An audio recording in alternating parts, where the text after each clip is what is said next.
All right. Hey, good morning, YouTube. What's going on out there, folks? Welcome to Monday. I'm sure everybody will have fun with that one.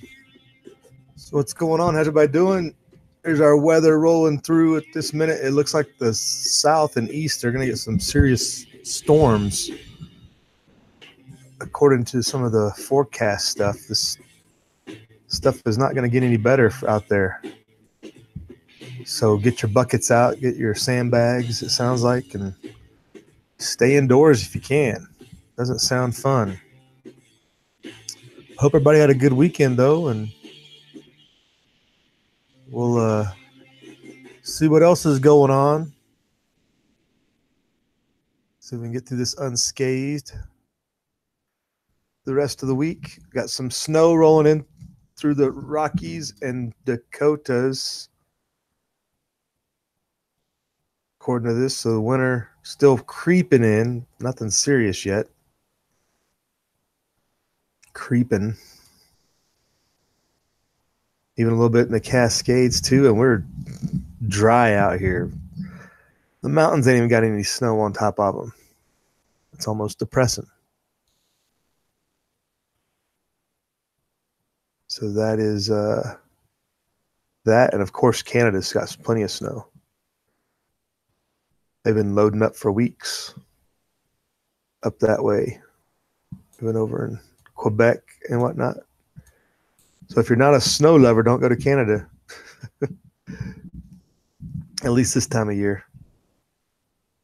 I'm sure Stan would tell us it's great, though, otherwise. But yeah, if you want to be dry, come out everything west of Utah. You'll be fine. Get away from that water. But bring some water with you because we could use it. We got Tommy Boy in the house. Good morning. What's going on? Just like I talked to you yesterday. Walter Davis is in. Good morning. Definitely probably getting some of that rain out there, I would imagine. There's your temperature gradient.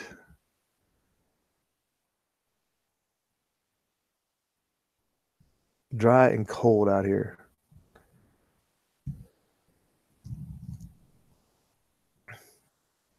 That's just nice colors. I guess the pink is the red is the cold. There you go. Colder than cold.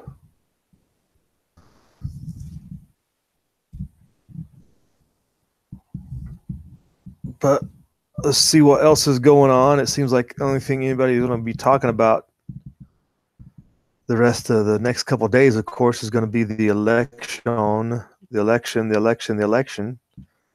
20 links on Drudge are about the election, which we could hypothesize about what its effects will be, I guess, but we won't. We could speculate how many dead people could vote. And we want to put the over under on number of dead people voting this election.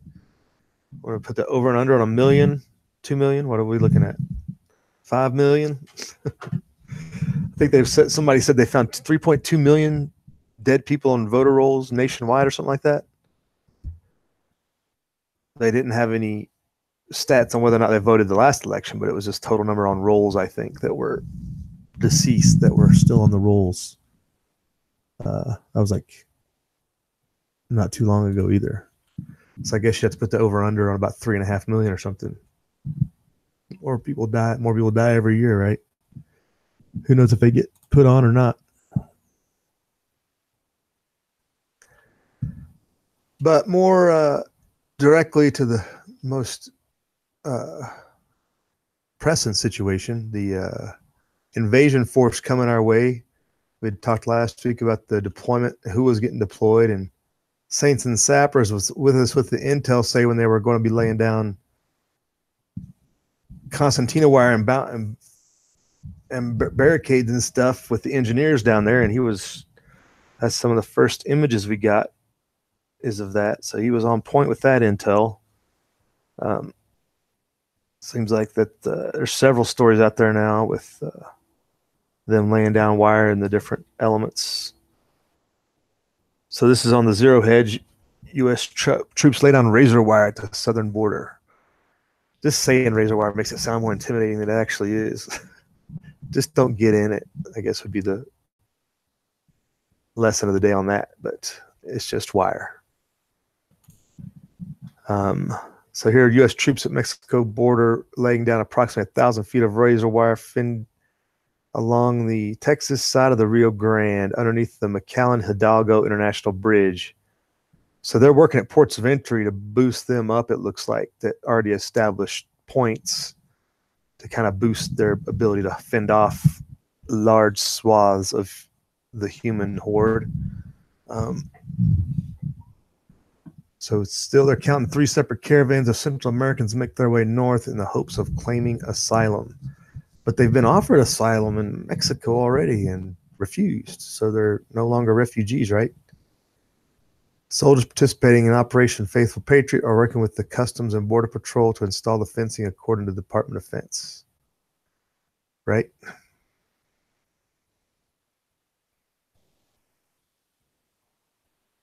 I find it interesting how they are, if this is a live picture from the ground, which it could potentially be. I mean, they look like they're in full-on battle rattle mode, full PPE and everything. Like, would be overkill for me, but I guess if you're going to go with SOP, you just roll with SOP. It's not hot down there, so I guess wearing the body armor wouldn't be too drastically rough. Looks like these are live pictures, though. There's a tweet of the pictures. See if we can get so it looks like they're going to put wire in to prevent water crossers, people from rushing the bridge from underneath or above. Good call. Triple strand, possibly. Good setup.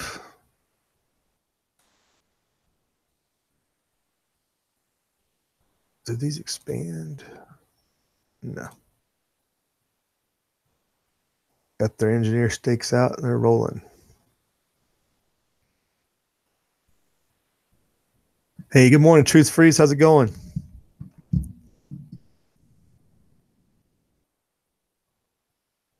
Yeah, putting the triple strand concertina wire up. Good call. I'm sure that the media will get somebody dangling in that stuff by the end of the week, and they'll be all talking about a humanitarian crisis and something or another. That'll get somebody's feelers hurt when somebody gets hung up in that, I'm sure.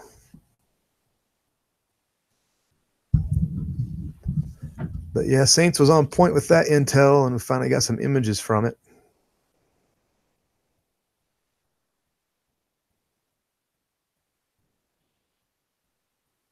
Campaign Saturday in Montana, yada, yada. President was actually giving Mexico props for attempting to stop them.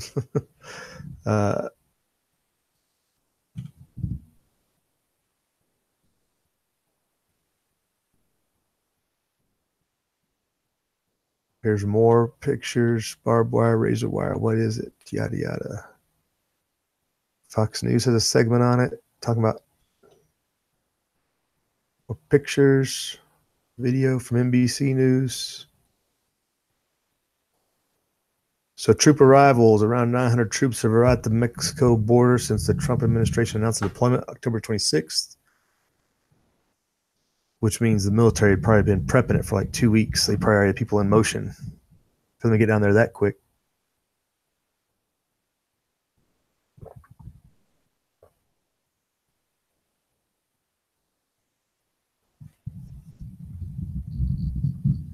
So the numbers have been boosted to 10,000 to 15,000 after full deployment. A separate contingent of about 2,100 National Guard has already been deployed to work with Border Patrol.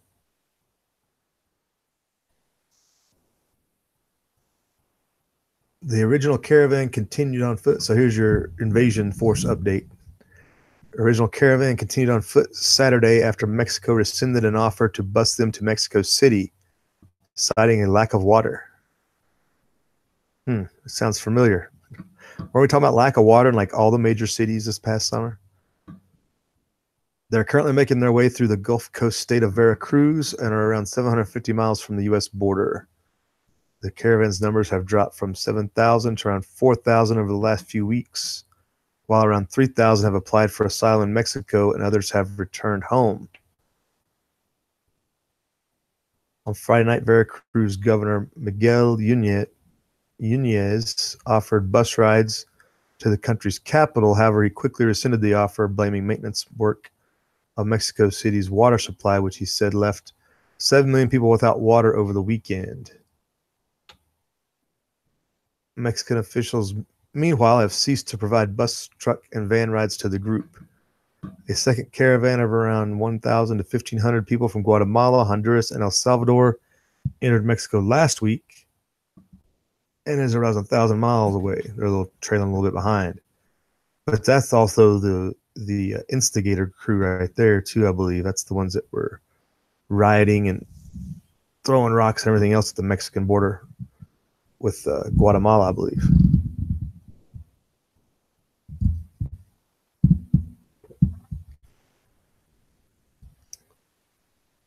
See what this video looks like. We can get that up.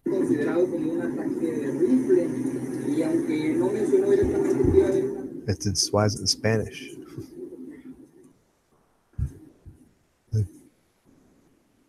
Good old fun of laying wire. Hey, Rooster, good morning. How's it going?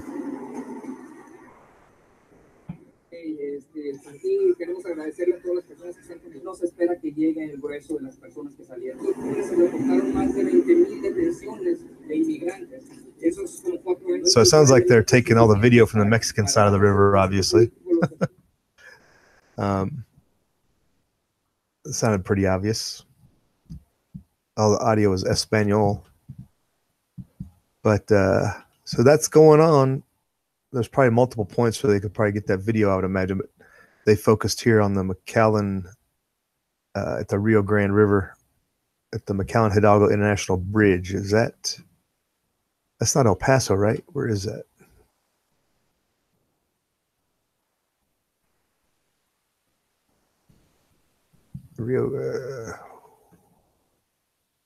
Where is that? McAllen Hidalgo International Bridge. Doesn't say which city that's in. Sounds like it's down on the eastern side of Texas, though, right? What's the eastern side of Texas down there called? Down near... Yeah, McAllen's down south of San Antonio, right? Something like that. Yeah, I'm sure, Tommy Boy, they got stacked arms somewhere. I don't imagine that they would... They might have Overwatch, too. Somebody sitting back in the trees providing Overwatch, you would hope. Just in case somebody tries to put a snipe pot shot off on them or something.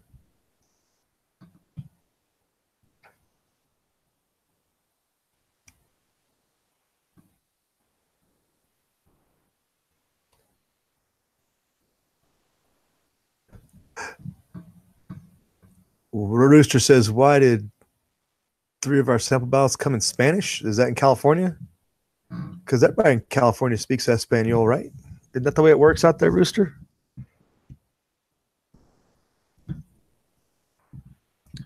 So, getting away from the electioneering stuff at the beginning, Rooster. I was trying to dig into other stuff other than the election. That's all we're going to hear for the next 3-4 days, depending on how it goes even.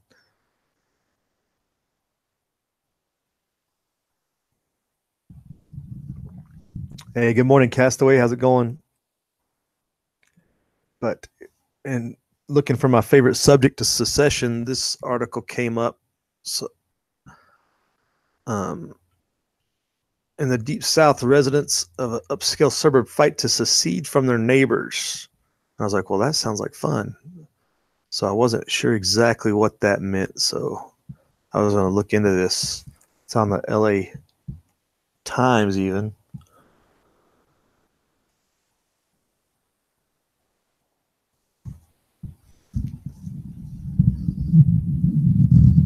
Sounds like a bunch of rich Democrats who don't want to live in the South.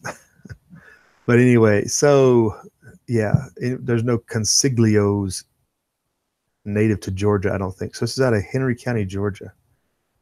Vicky here Consiglio exits her subdivision next to the Eagles Landing Country Club, leaving behind a neighborhood of neatly manicured long circular driveways and golf fairways. She cannot help feeling a wave of disappointment. This is her quotes. Listen to this. I see Waffle Houses and the McDonald's and the Walmart and the dollar stores.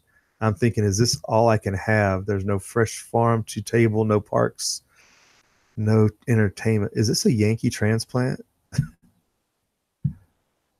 And what she says is a bid to attract more upscale amenities in this rapidly developing suburb, about 20 miles southeast of downtown Atlanta. Consiglio, that's definitely a Yankee name, has come up with a controversial plan to form a new city, Eagles Landing, by combining unincorporated pockets of the county with the most affluent parts of the existing city of Stockbridge. The proposal to form a new city is up for vote Tuesday. So they're going to be voting on creating their own city out of a couple unincorporated areas. Not the most earth-shattering of proposals. It happens all the time. Predominantly white region, the county has seen an influx of minorities and solidification of black political power as its population has exploded in recent years. In 1990, whites made up more than 80% of Henry County. Now they dwindled to less than 50. I don't know what that has to do with it. While the thousands who live within Eagles Landing will vote on the referendum Tuesday, those left behind in Stockbridge will not get to vote as a result of legislation approved by the state legislature. So it looks like the rich are trying to shake off the predominantly poor, the Stockbridge community, and Stockbridge is going to lose its tax base, I think, is going to be the most concerning thing. Stockbridge officials complained they would have no say in losing its most bustling commercial corridor and about a third of its residents. Interesting.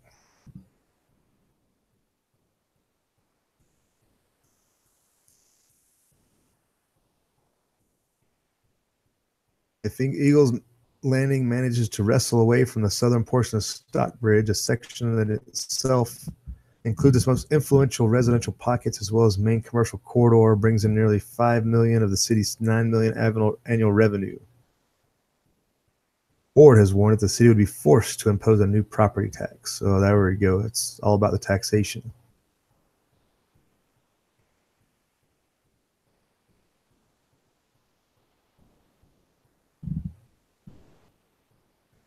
Oh, look at this. Christian, who is originally from Chicago but settled with his wife in Stockbridge 15 years ago, is critical of the secession movement.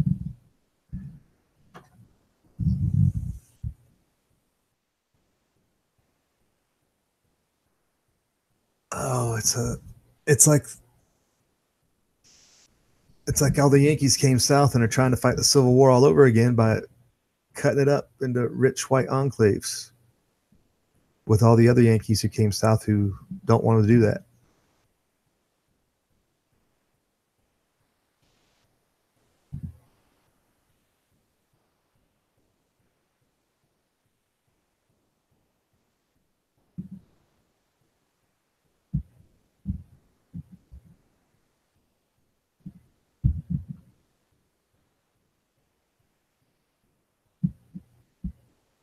Interesting.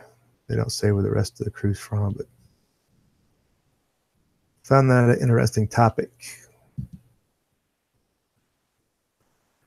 But when the lady up here at the top said she was disappointed in the McDonald's and the Waffle Houses, you knew she wasn't from the South. She wants her upscale, trendy, farm-to-table shopping and everything else. We're doomed. What's going on out in the side chat? Good luck, Castaway. Yeah, we'll need it.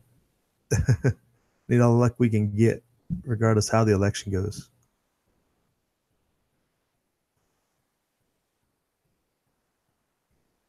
Truth freeze. The Tea Party morphed into the MAGA Party. The Tea Party was co-opted in 2010. They managed to stifle that effort. Got co-opted and ran down by the powers that be. Hey, Alicia, good morning. What's going on?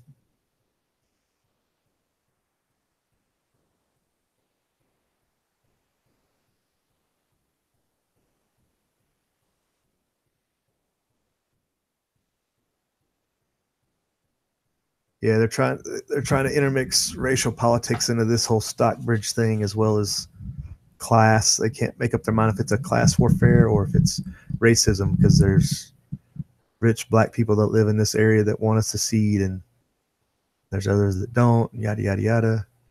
But it all comes back to funding things for government, because if what do we do if Stockbridge can't fund all these programs?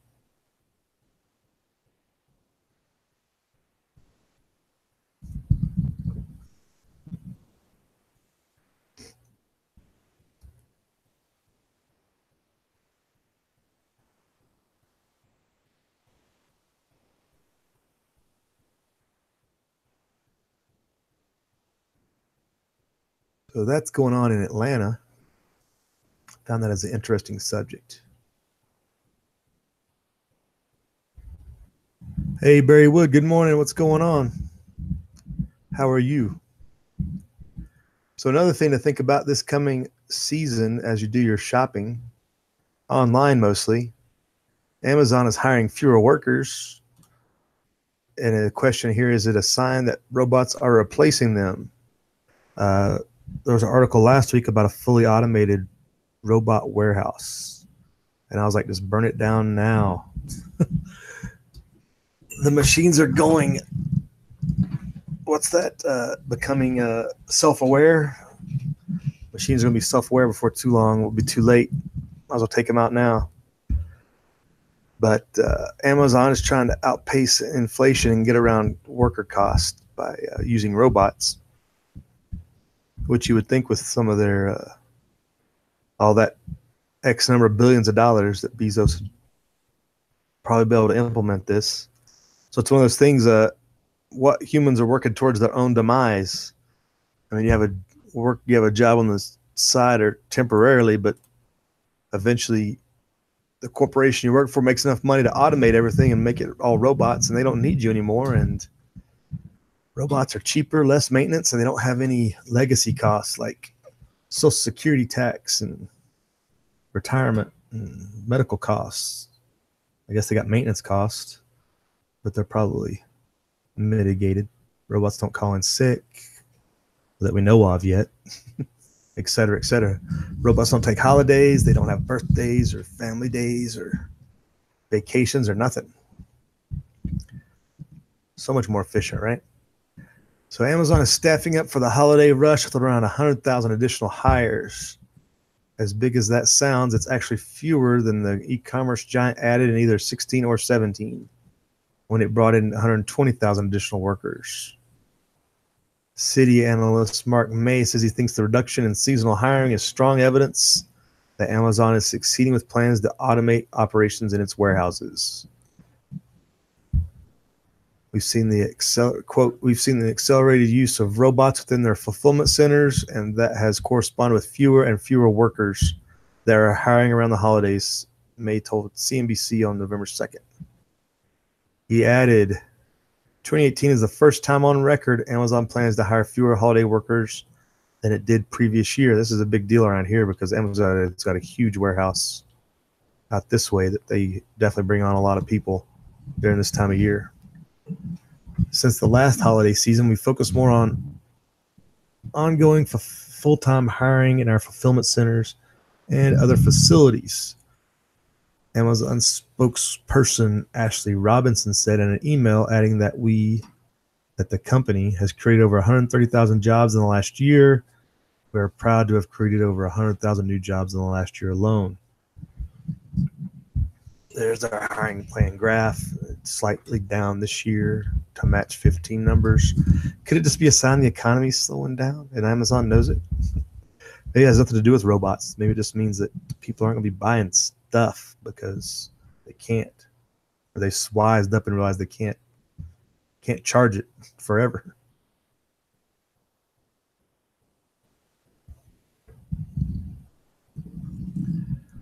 Amazon bought robotics company Kiva Systems for $775 million in 2012. Began using its orange robots in warehouses in 2014. By mid-16, it had become clear just how big a difference those robots were making. The orange robots could handle 15 minutes. The sorting could handle in 15 minutes the sorting, picking, packing, and shipping that used to take human workers an hour or more to complete. That's quite an efficiency ratio you're talking about there. In June 2016, Deutsche Bank predicted Kiva automation could save Amazon nearly $2.5 billion. That's the key number. Those savings dropped to $880 million after accounting for the cost of installing robots in every warehouse. But that's probably a $2.5 billion annual. I mean, after you take away your initial investment, the number probably grows exponentially year after that. Robinson said Amazon had added 300,000 full-time jobs since 2012. Robinson saying, this is the spokesman from Amazon again, said Amazon, it's a myth that automation replaces jobs and destroys net job growth, she said by email. Our teams work alongside more than 100,000 robots at over 26 fulfillment centers worldwide. And we're excited to continue increasing the technology we use at our sites while growing our global workforce. You say so. I don't know if anybody believes that.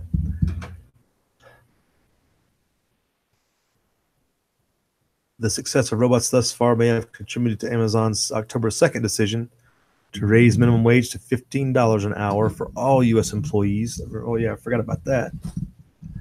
We talked about that new minimum wage, or new base wage, I guess you'd say.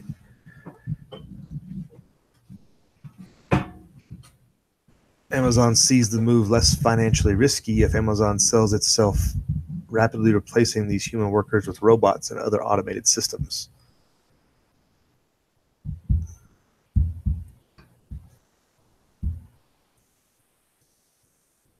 In October 15th note, Morgan Stanley analyst Brian Nowak was optimistic about Amazon's ability to offset higher wages through automation. There's a key. Definitely the key there. It's all about offsetting costs. Nowak noted that Kiva robots were already enabling smaller Amazon warehouses to handle the same capacity as other centers and leading in a drop to fulfillment costs. Improved fulfillment efficiency is set to offset the aforementioned wage increase. In other words, 2018 could be a harbinger of what's to come. There you go. Robots going to take over the world. Didn't we all see Terminator? But that is likely the case. What's going on in the side chat here? What did I miss? Oh, goodness.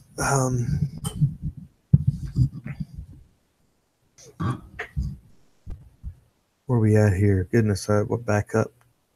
See if I can catch up. Truth Freeze is talking about the French minister, Macron. I could care less, I think. Or maybe I should care. We were talking last week about Merkel stepping down, Truth, but I don't know what France is getting their mess into.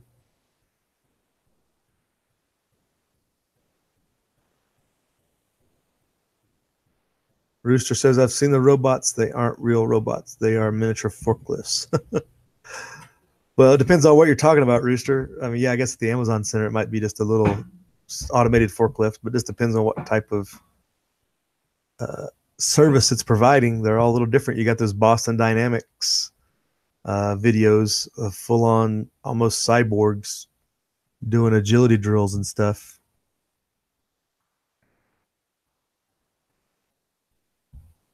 Oh, that's right. Oprah's down in Atlanta too, isn't she, Truth?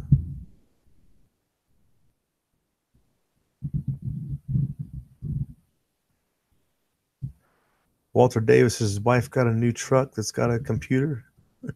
It started to call you.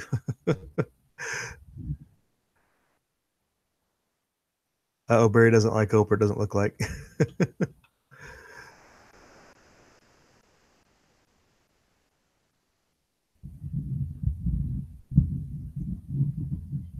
Well, they're our competition, Truth. I think that's the key people need to realize is robots are your competition when it comes to labor. Is there anything that robots can't be programmed to do? But robots' limitation is they can only do what they're programmed to do.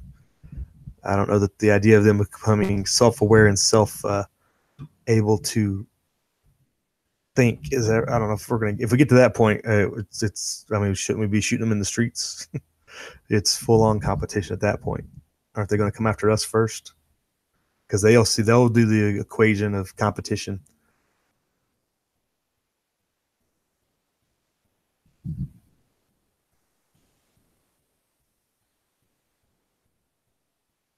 Yeah, truth. I think automakers are even more than 50%.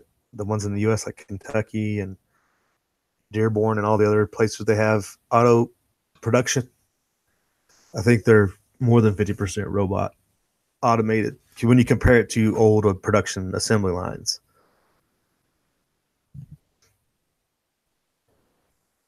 DARPA robots will rule the regular robots. Oprah the Orca. Hey, Sparks, what's going on? Morning.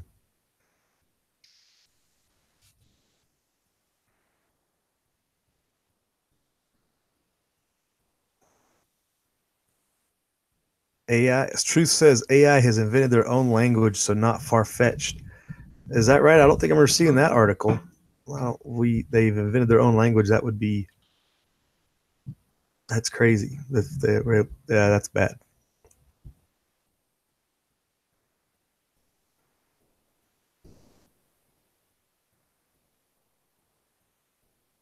Alicia said soon American citizens will form a caravan so we can find work in other countries. Oh, it depends on which conspiracy agenda you think they're following. There's different hypotheses about the current uh, invasion force or what it's really trying to do or what's its reasoning behind it. It just depends on which one you go after. The global climate change side of it is, I think, that they're encouraging migration out of these areas that are going to be uh, flooded or overrun with water in the future. So they're trying to get the people out, or trying to encourage the people out in a way that doesn't frighten, panic everybody. So speaking of more invasion forces and other problems, current thing I found on Venezuela, Maduro there in China. It's a nice picture, huh? South America is facing unrelenting crisis and uncertainty. And we just had the Brazilian elections and their issues. Brazil obviously had issues before the Olympics they hosted and all kinds of other things. And then you got Venezuela, Chile, Argentina. They're all going different phases of crises at some point, it seems like, especially in the last 10 years. But this is an International Policy Digest article. South America is experiencing one of the most difficult periods as Brazil, Argentina, and Venezuela succumb to social, economic, and political turmoil. Well, I don't know that Brazil and Argentina have succumbed necessarily. Venezuela definitely has succumbed to turmoil, but I don't know that Brazil and Argentina are that bad off yet. If anything, they're being more affected by Venezuela's problems than their own.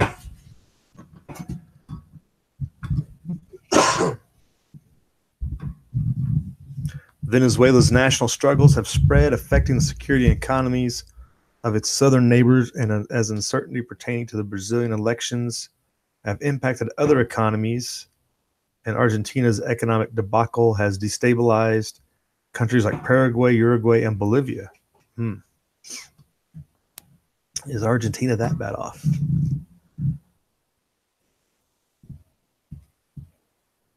Despite the uniqueness of each situation, the development of these crises has been propagating in a domino effect in the region, leading to an overall economic decline in South America. I definitely see that. We were talking about just the job situation alone in the neighboring countries around Venezuela was dire, I guess you'd say, as people were very upset that a lot of the incoming Venezuelans were taking lower income jobs and just taking what they could to survive, and pushing a lot of the native people out who were traditionally getting paid higher wages and stuff. We read that back over the summer.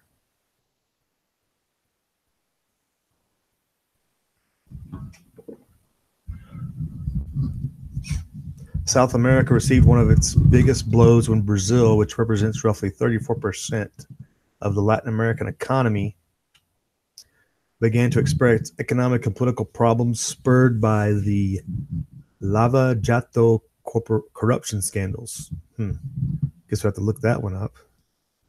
These scandals would later lead to the impeachment of not only Brazil's former president, but also resulted in the impeachment of Peruvian president.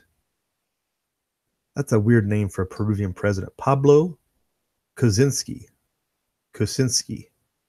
Yeah, the Peruvian president is Pablo Kuczynski. That's interesting. It'll be interesting to see his family tree. And the trial of former Ecuadorian President Rafael Correa on corruption charges. So I have not heard of that. That must have been a pretty big deal. I wonder if they're anything like Nancy Pelosi and Feinstein and all of them. Think we can get them on a corruption scandal of equal proportions? Affected by the plummeting of commodity prices, fiscal deficit, and corruption, Brazil would later start to see the effects of a serious economic crisis. As a result, Brazil's GDP decreased by 7.4% between 2015 and 16. That was a contraction of growth of 0.47%. That's all of Latin America, as it says here. In this context, Brazil's economic effects in times of crisis spread like tentacles across the region. For example, Argentina experienced a slowdown in exports and production, especially in the car industry during 15 through 17. Former Argentine Minister of Foreign Affairs said, if Brazil sneezes, Argentina has pneumonia. Interesting. In order to explain the correlation between Brazil and the region's problems. When Brazil, like talked about before they hosted the Olympics, was having severe problems, and they didn't get any better. So if that's that regional, definitely not good. How long is this article? It's quite long. I'll try to truncate some of this to get to the gist. Corruption scandals, increasing unemployment, insecurity led to the polarization of this month's presidential election. Talking about Brazil with Bolsonaro winning. Uncertainty surrounding Brazilian politics will persist even months after the elections. Without the resolution of Brazil's economic and social problems, South America will continue to suffer consequences of the Brazilian real's fluctuations and political uncertainty. So just like the dollar runs the world, Brazil's real runs South America, I guess. Let's get through this a little bit.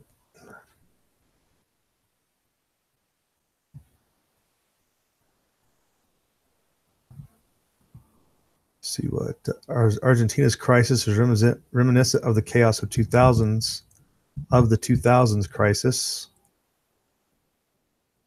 This year, Argentina was hit by the worst drought in the last 50 years, affecting the country's agricultural trade, which is 30% of their exports.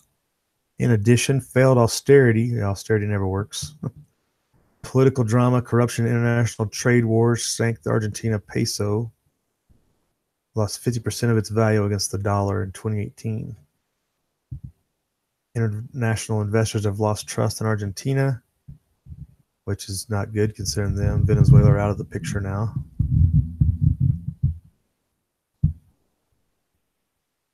Argentina received a $57 billion loan from the IMF. Argentina has yet to face increasing social unrest as austerity measures kick in and civilians begin to feel rising inflation, was expected to reach 45% by the end of the year. Oof. So they're going through a Greek, like not quite Greek, it's not a bank crisis like Greece, but going through some of the same measures. I guess you could compare it to Spain, and it's already got a bailout.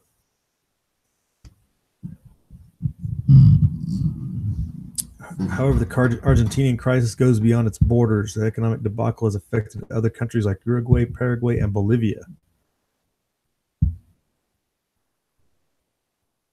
Uruguay was forced to sell 500 million to avoid losing competitiveness with the Argentinian market, as 60% of the tourists coming to Uruguay are Argentinian.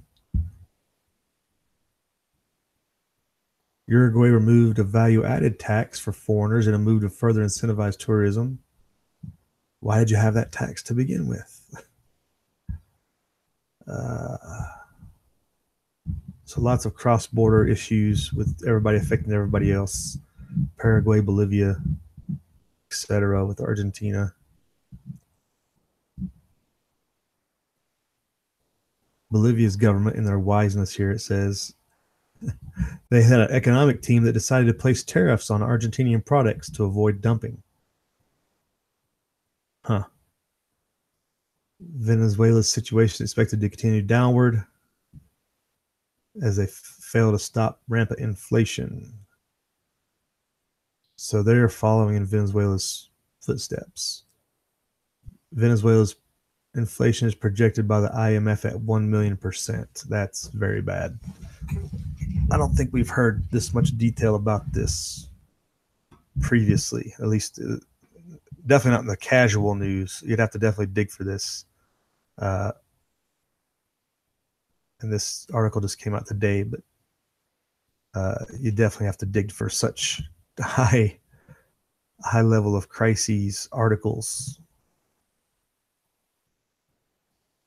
Plummeting oil prices with inefficient governance has led to worse living standards in South American countries. The economic collapse of Venezuela has affected the country's economic partners such as Colombia and Panama. See, this fully says it, and most articles will never say it, but the economic collapse of Venezuela, it's a certainty is the way this article writes it, and like nobody else will say that.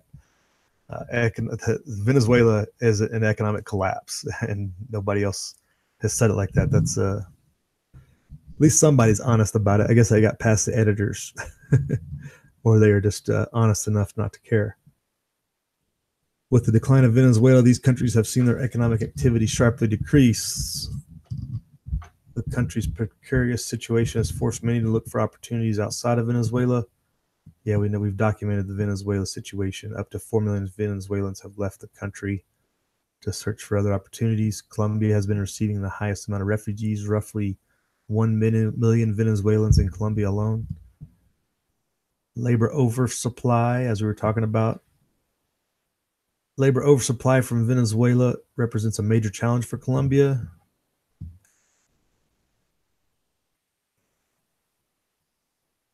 The refugee crisis has affected not only Colombia, but other neighbors. Yes, we know. I'd like to find another article about that contested border region that we talked about with Venezuela and what's the country to their east that we talked about back during the summer about the contested mining areas and stuff with that much smaller country that usually has no say in its border, and that they were trying to push back and reclaim some contested land. Wonder how that's going with Venezuela's continued decline.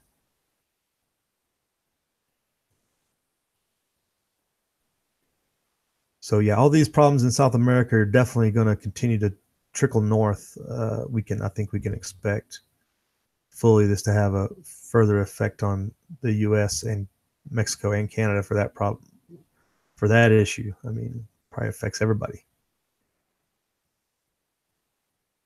South America's economic dynamics have reached a level of interconnectedness that spreads not only economic decline, but also stagnation. Right-wing parties in Brazil and Argentina have taken power following a wave of leftist governments that commanded these countries in recent years. Well, they're probably just going to be left holding the bag. Can they really stop anything from further decline?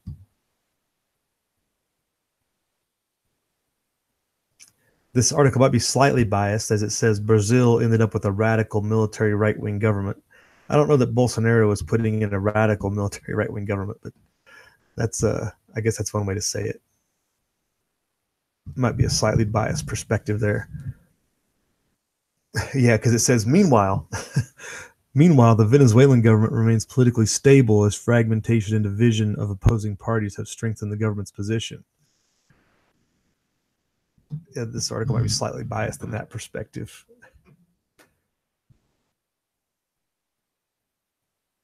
So not a good outlook or prognosis for South America in the coming future, and it's likely to get worse in the whole region. And interesting how they're all interconnected there, and that's definitely going to trickle north. And that was a concern here about what they were kind of talking about. Is this? So that was interesting. What am I missing here on the side chat as I was trying to get through that before the end of the hour? All kinds of stuff going on there. What else? See, back up here a little bit. Alicia's comments.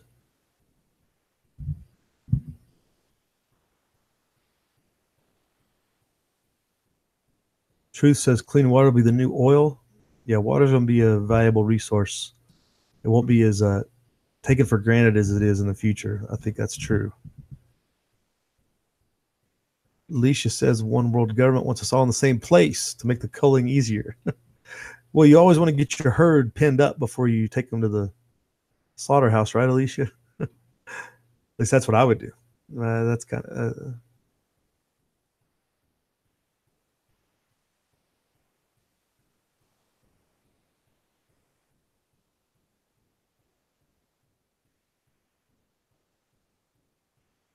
Alicia says the world economy will collapse before the NWO can take power. I'm not sure about that. So much of it is propped up. Again, it goes back to how much faith do the people keep in the economy. That's the only thing that's going to keep it propped up. I mean, it could collapse now if the people just lost faith in it. So it's being propped up to maintain that illusion of competency, I guess.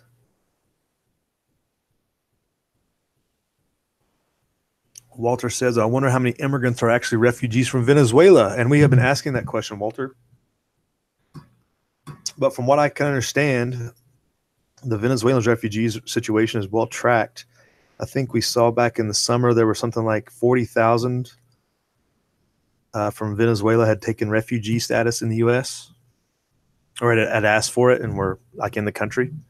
I don't know that they're the ones that are walking seem to be going to neighbor countries and just settling in and with their neighbors. I haven't heard of or seen any like large or even anecdotal stories of people going that far from Venezuela because they're able to go to Brazil or other places nearby and get jobs and settle and stuff like that. So it hasn't been documented that any of these large caravan invasion forces have anything to do with Venezuela. There's not like a tie to that.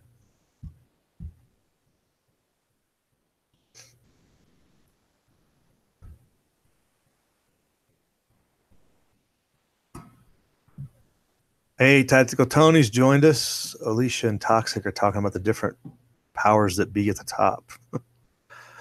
You guys fight that one out. Let me know what your determination is. We'll just roll with it.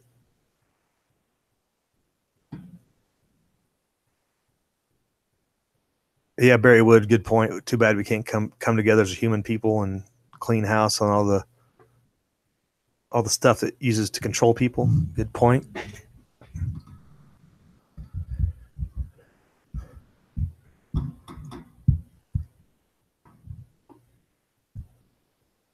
Ethereal, good morning. Thanks for joining, checking in.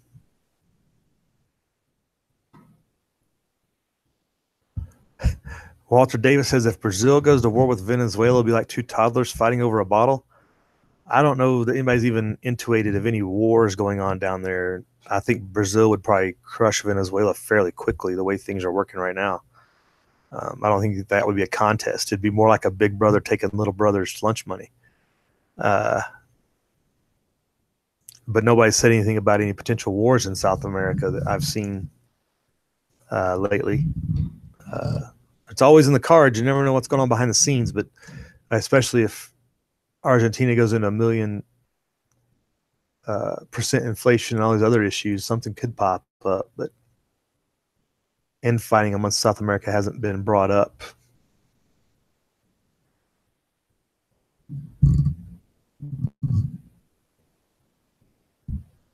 Wake up, Canuck. Good morning. How you doing? Wait, who died of?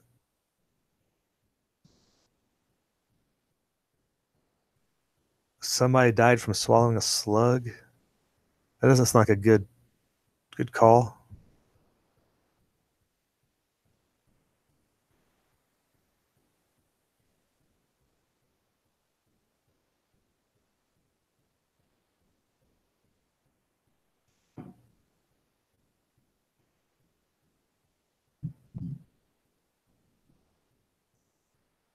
So that's kind of the brief rundown after we hit with the news of somebody died swallowing a slug. I don't know if I can top that story. Walter Davis, the president of Brazil, said he would after re-election. Bolsonaro said he was going to attack Venezuela. I had not seen anything remotely saying that, but if you got a link, Walter, hit it up. I have not heard that.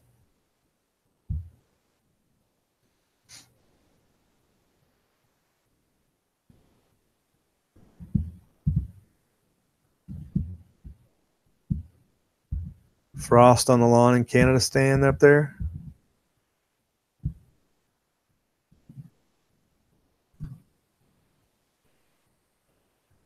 See what? Tommy boy, what's going on in the markets?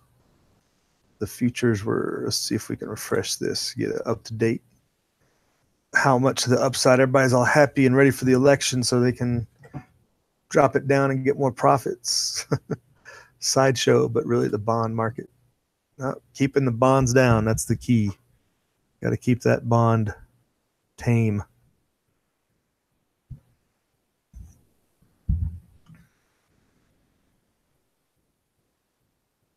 Yeah, we were looking at the weather there. Kind of look like lots of little, pretty cold up there, but also a lot of snow going in different areas, depending on where you're at in Canada, but all throughout. Definitely winter's hit north of the border. It seems like it's kind of waiting to come in. Down south of the border is it's mostly rain everywhere, as we were talking about earlier. You guys are hogging it all up there in Canada.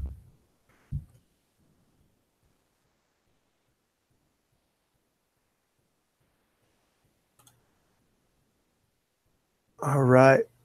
Anybody got anything else? So if Walter Davis can get me an article about Brazil saying they're going to attack Venezuela, that's going to definitely be a headliner that people are burying, it seems like, for the most part. Was you sure he wasn't taken out of context, Walter? That just doesn't... people were trying to demonize him as some big militaristic guy, but just because he was a captain in the army. But I'd never heard nothing like that, like legitimately being said by him.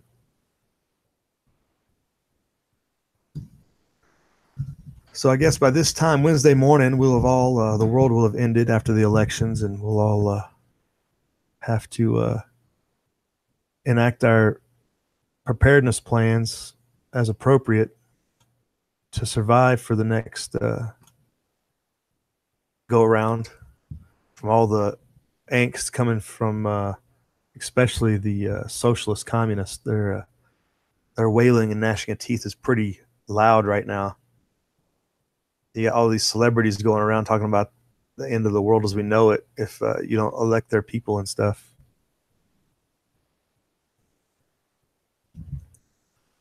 You know what I'm saying?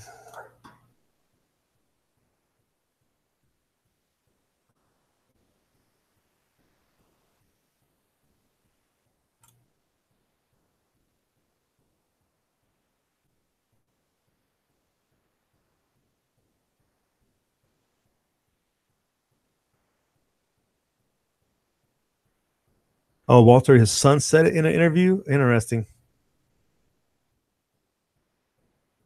That's interesting. Yeah, I haven't seen that, Walter. I wonder if I could search for that. But that's definitely, I guess that would be a concern for everybody. You get a war like that started. We know that China and Russia have both been deeply looking into Venezuela. If they get involved in that region, that's not going to bode well for any of us. So I guess we could go from there.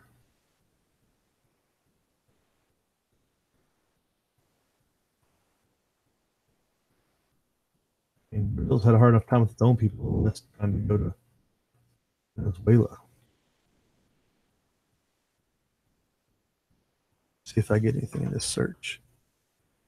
Oh, decoding Brazil's make Brazil great foreign policy. Let's see.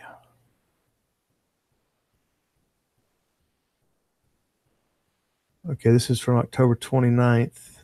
This is the experts, though. I wouldn't call that. Let me see what this is.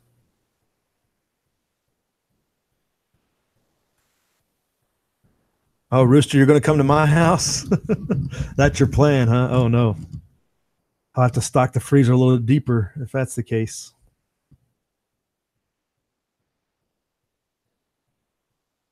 So this is from a Russian news agency, which kind of gives you a little bit of their perspective considering their ties to Venezuela.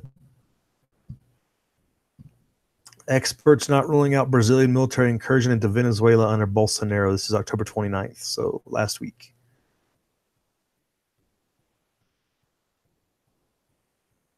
Brazil could take part in a military operation against the Venezuelan government after Bolsonaro assumes office. Brazilian experts questions by TASS said on Monday. It seems to me that it's difficult to carry out Brazil's military incursion of Venezuela. This would be an absolutely irrational and wrong strategy. Yeah, duh. But it's possible given the future government's composition. Just because, oh gosh. So yeah, they're trying to paint this broader pan alliance between Trump and Bolsonaro, which I don't know that it necessarily exists. If the Brazilian government wants to follow the lead of Washington, this is highly likely.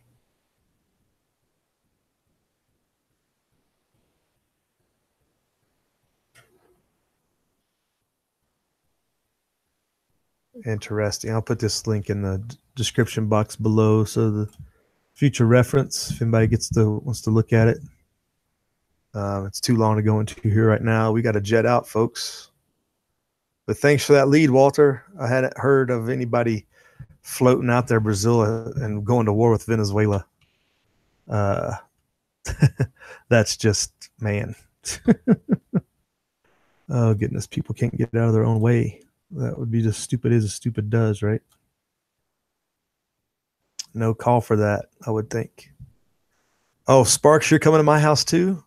You love bacon. All right. We might be able to we'll have to stock up. We can just grow some more, I guess. Try to keep it going. Keep enough supply stocked up. You know? Tommy Boy's as prepped as he's going to go, so let's let it rip.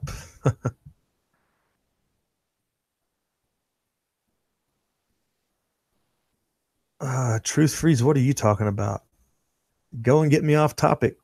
Trying to get out of here, and you bring up something about body parts and suitcases.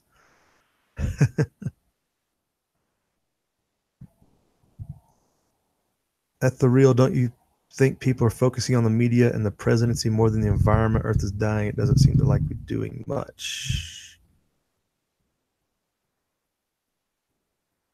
That's a good point. We affect the earth, but the politicians affect us. Kind of a bad cycle, I guess you would say, in some respects.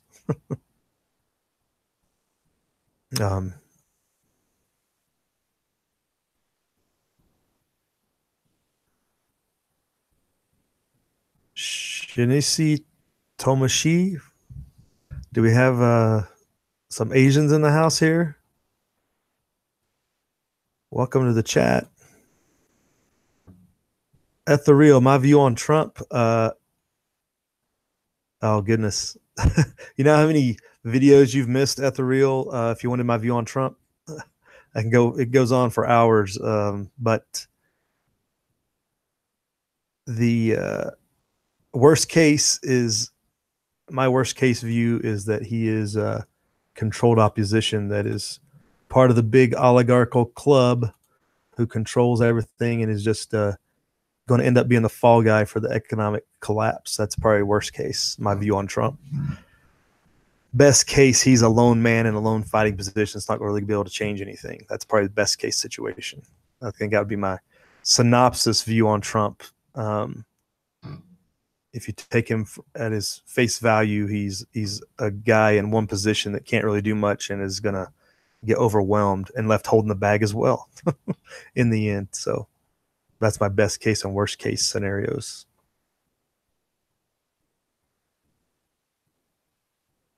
Donald Trump has joined the chat.